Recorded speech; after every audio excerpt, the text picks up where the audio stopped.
Hey friends and neighbors, this is Chuck out at Sheridan Park Farms. Welcome back to the farm. You are not going to believe what YouTube sent me the money to buy.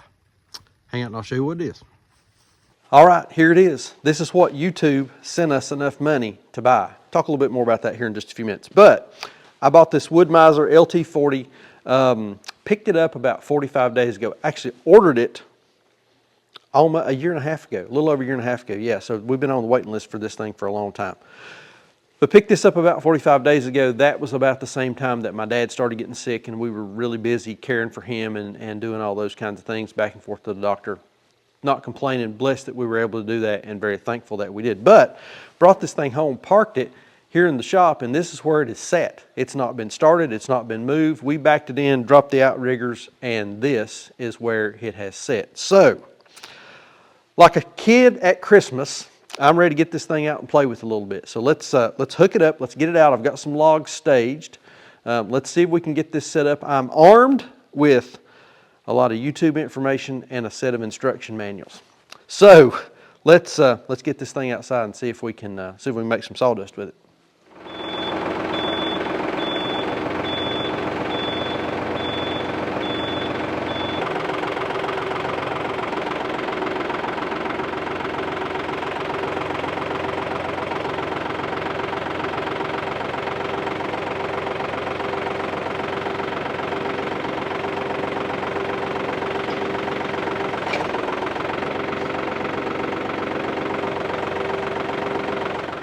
So what's the story with YouTube sending me enough money to buy a new piece of equipment? Well, I got serious about YouTube January the 1st of 2020. That was when I drew my line in the sand that I was going to start uploading regularly. You know, up until then I'd posted 3 or 4 videos that were very raw, unedited. I mean, I just saved them on a phone and then uploaded it to the platform and then just left it, and that's where it was. But January the 1st of 2020, I got serious about doing YouTube and regular videos and that kind of thing.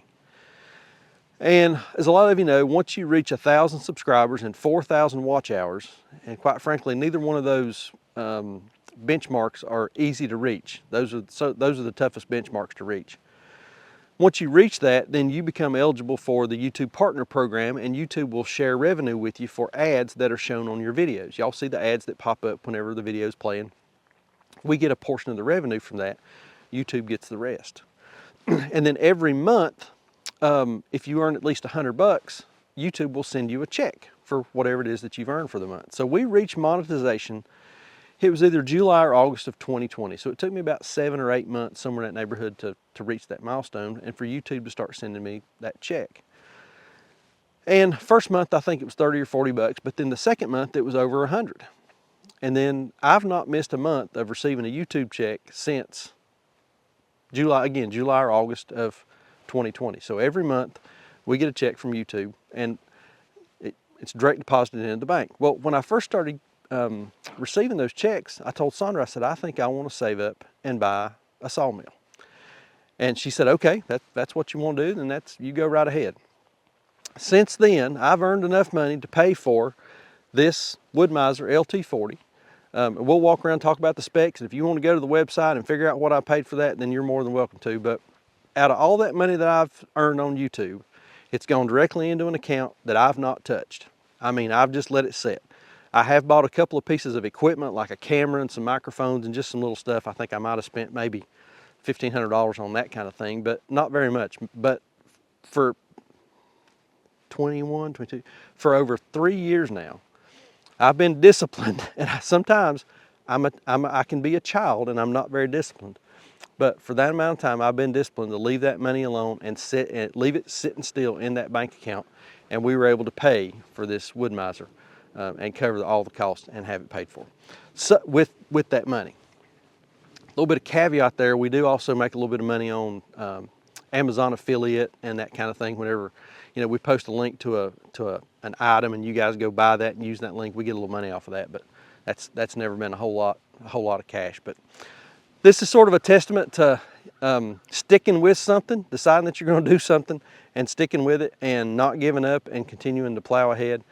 But I think the main thing I want to say is that I want to thank y'all, all the viewers that have been with us, stayed with us, watch our videos, comment, give a thumbs up, all that kind of stuff. so that we can get those views and make a little bit of money and that sort of thing. But I also want to be clear, that's not why we do a YouTube channel. That was never my intention on why I wanted to start this. Initially, we started this whole thing so that we could show our customers that were buying product from us at the farmer's market, how their food was being raised. And then that turned into kind of educating folks about how to raise pigs, how to raise chickens, how to raise cattle, and all of that, turkeys, rabbits, whatever it is we're doing, and all that kind of thing. And now we're starting to do more, project kind of things and what's going on here at the farm, a little more lifestyle kind of stuff mixed in with all of that. So over time, the channel's changed, sort of what we're doing has changed, and this is just another part of it. This is not going to turn into a sawmilling channel. I don't think it will, but this is not going to turn into a sawmilling channel. But this is another thing that we've got on the farm, something that we've got going on, something that's happening here. And we love sharing this kind of thing with you folks and hopefully inspiring others to do that, to do stuff, whether it's raise chickens, raise pigs, buy a sawmill, whatever it may be. We love sharing that with y'all. And again, we just can't thank you enough for being with us and sticking with us. So let's do a walk around. Let's show you, let's talk a little bit about the specs on this thing. Let's get it set up and we'll see if we can roll some logs up here and, like I said, make a little sawdust. So I originally placed the order for this mill at the Southern Farm Show on February the 2nd of 2022 in Raleigh. And whenever I placed the order for the mill, I skimped on a few things and didn't order exactly what I had wanted because I was a little unsure on how much money we were going to have available when it came time to take delivery of the mill. So a couple of months before the mill was built, Wood-Mizer reached out and said, hey, we've got your order. Want to let you know we've not forgotten about you. Is there anything you want to change or add or do different on the mill? So we were able to go back and change. I'd originally ordered a gas Kohler engine. We upgraded that to the Yanmar diesel. We also added the AccuSet 2 system, which allows for a lot more accuracy and pattern cutting. We'll talk a lot more about that whenever we get into messing with the mill. It's a fully hydraulic mill with a debarker, hydraulic log lift, hydraulic turner, hydraulic backstops, and it's on a portable frame. It's on the trailer frame, so we can move it around from place to place. You start thinking about what this thing costs, and you get a little nervous when you have zero experience like I do on this thing. I really don't think there could be any more of a recipe for disaster here.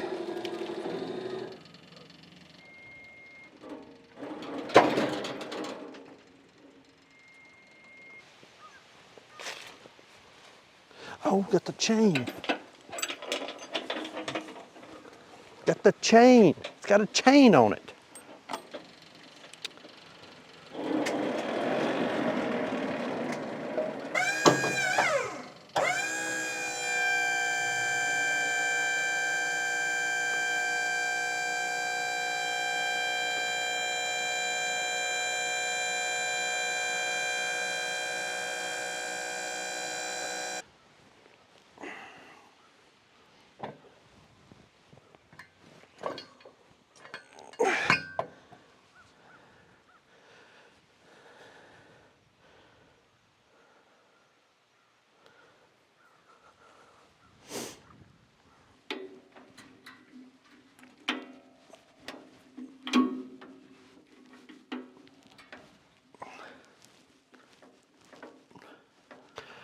All right, I've been monkeying with this thing for about an hour now off camera, trying to make sure that I knew what controls done what. And thought I had an issue with the Wood-Mizer, figured that deal out. Thought I had an issue with the debarker, got that figured out. So I think I'm ready to try sawing something. I don't have a good setup, and I realize I don't have a good setup. Maybe this wasn't very well thought out. But anyway, you know, I'm up here beside the shop. I don't have a good staging area for logs. You know, we're kind of moving this in and out of the shop until we can figure out what more of a permanent solution is going to be. Is that going to be out in the hay barn? Are we going to build something separate for it? What are we going to do? I'm just not sure yet. So this is all a big learning experiment. So we'll see.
It's impossible to make a YouTube video if you don't turn your camera on. So I'm not sure what I got, but I've got two flat sides on this thing now. So now we're going to spin it up on its end, and we're going to take the top and the bottom off and see if we can come up with a square cant. I don't know how that's going to work out because this thing has got a big old swag in it down here on the far end. I don't know how well that's going to show up on camera, but that may not. I don't think that's going to do very good. But anyway, let's spin it up and see what it'll do in terms of making it square now.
So after working with this thing for, I don't know how long I've been at it now, and just getting this far, I've got mad respect for these guys that are running these things all day, every day, and doing production lumber. I mean, this is crazy. It's a lot more difficult than it looks.